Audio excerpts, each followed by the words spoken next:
Hello મિત્રો, જય શ્રી રામ. આપણે જે રીતે તમે મારી ચેનલ પર હમણાં રિસન્ટલી જોયું રોશનીના લગ્નની આગલા દિવસની રાત્રિની મજા તમે જોઈ, જેમાં ઇમોશનલ સીન કરીને મેં આખો વિડીયો બ્લોગ નાખેલો છે. તો એ તમે જોયો હશે. તો આ બ્લોગ એના પછીનો કન્ટિન્યુ બ્લોગ છે. આ સેકન્ડ ડે એટલે કે લગ્નના દિવસનો બ્લોગ છે. અત્યારે કથા ચાલી રહી છે, બરાબર. તમે જુઓ સામે પેલા સુભાષ મોરત દેખાય છે અને એ લોકો કથા કરાવડાવે છે, બરાબર. અત્યારે જો કથામાં ઘણા બધા લોકો બેસેલા છે, જોઈએ આપણે. અને જે પણ ચેનલ પર નવા હોય પ્લીઝ લાઇક, શેર અને સબસ્ક્રાઈબ જરૂર કરજો. તમે બ્લોગ જુઓ છો પણ સબસ્ક્રાઈબ નથી કરો, પ્લીઝ સબસ્ક્રાઈબ જરૂરથી કરી દેજો. તો આવા જ બ્લોગ આખી સિરીઝ અમે લાવીશું રોશનીના લગ્નની, કે શું રીતનું છે, કે કઈ રીતનું ઇન્ડિયન કલ્ચરમાં લગ્ન થાય છે. વિડીયો પર બન્યા રહેજો અને જોઈએ આપણે શું થાય છે આગળ. જોઈ લો, નાની ચેર્સ પણ કેટલી જબરજસ્ત લાગે છે. હે, ડેકોરેશન્સ તો જુઓ, જોઈ લો. આ જો કુલર,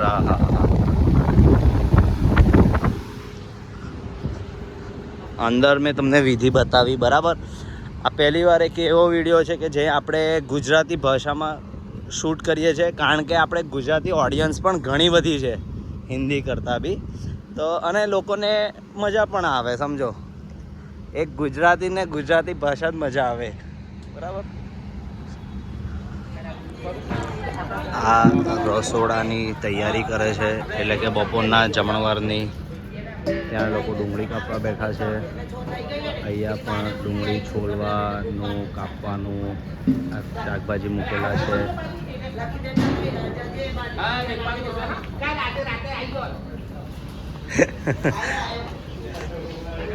આ મંચુરિયનની તૈયારી જોઈ લો.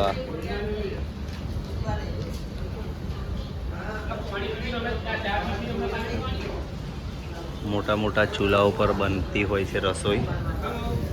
અને આટલું બધું લોકોનું જો પ્લેટ્સ જુઓ, 80 કિલો, 100 કિલો એવું બનાવવું પડતું, શાકભાજીને એવું લાવવું પડતું હોય છે. તાર જઈને રસોઈ બનતી હોય છે. આ રસોડાનો ભાગ છે, જે કાલે રાત્રે પણ મેં તમને શૂટ કરીને થોડો બતાવેલો, બરાબર. હવે અંદર જે પ્રોગ્રામ ચાલતો હતો મેં તમને જ્યાં બતાવ્યું એ ભાગ છે.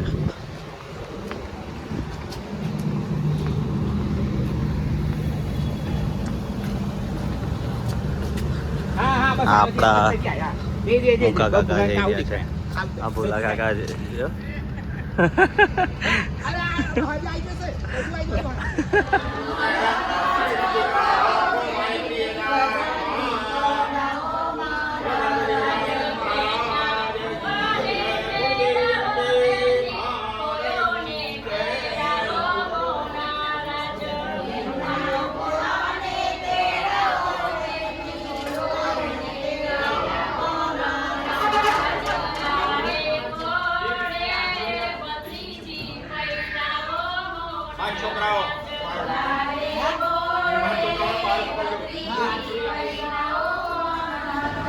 શું શોધો છો તમે? એ શોધો છો ને કે કોણ ગાય છે, કોણ? આ તો જોઈ લો અને કોમેન્ટ કરજો કે આમાંથી ગાયું કોણે. જુઓ તો ખરા યાર, શું શું ગાય છે, કઈ ભાષામાં ગાય છે.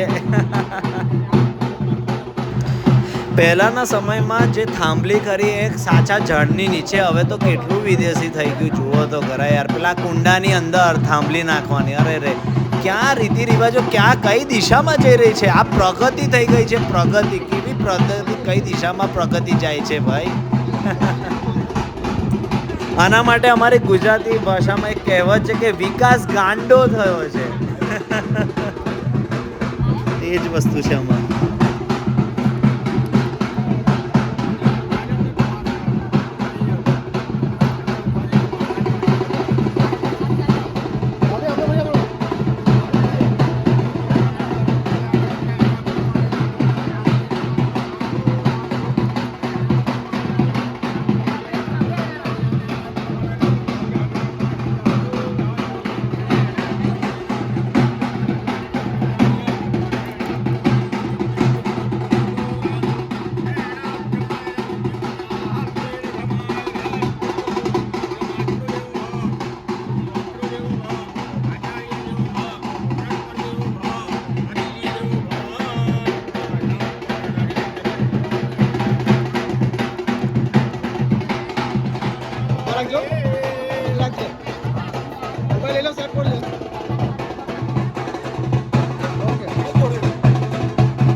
એમને અહીંયા પણ રોકવામાં આવ્યા છે.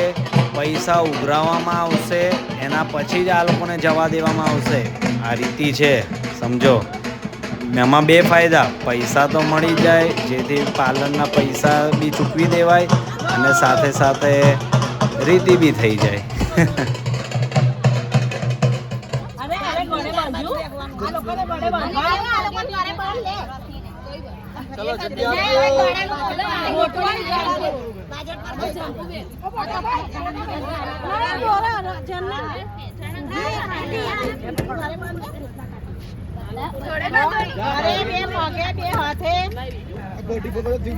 એટલે હું છૂટી ના શકે, હે ને? હે, આ ગળે બાંધવાનું કારણ કહો. આ ગળે બાંધવાનું કારણ તો કહો.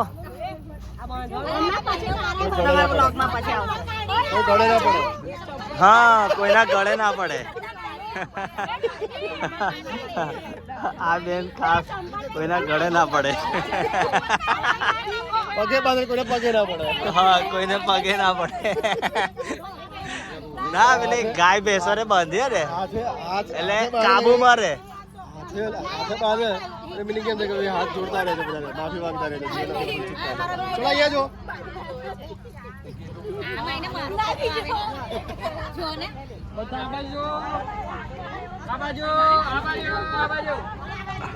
આમ જુઓ તમે, જો આ બેનનું નાક દેખાય, ચાંચ જેવું અણીવાળું છે. હા,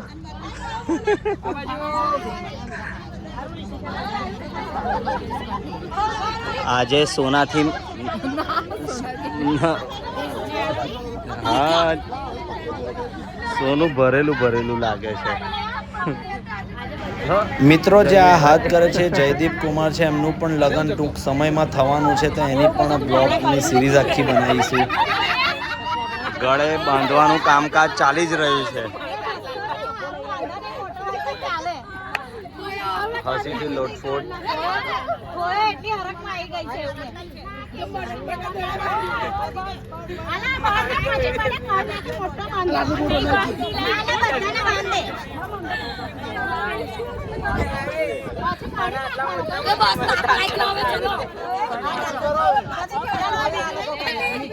આ પ્રમુખ છે, જે કે એવું કરવું પડે, ના કરે તો આ બધાની આઈ બને. પ્રમુખ છે, વડીલ છે, જેમની ઉંમર 75 વર્ષ છે. 72 છે, આપણે 75 કરી, જેથી લાગે. આમ થોડા અમને દેખાડો, શું કરો તમે? કાકી કોઈ પાસે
મીઠા જીરાની પૂરી.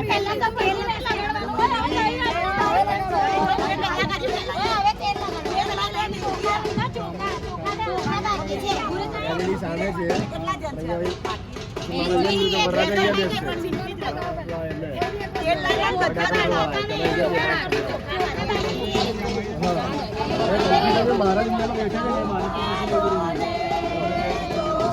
થોડા કાપી આમ દીધી આપણે.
હવે આ બ્લોગ આપણે અહીંયા જ પૂરો કરીશું. હવે મામેરું આવવાનું છે, જે છોકરીના મામા લઈને આવવાના છે, એના માટે જુઓ નેક્સ્ટ વિડીયો. ઠીક છે, થેન્ક યુ, ધન્યવાદ, જય શ્રી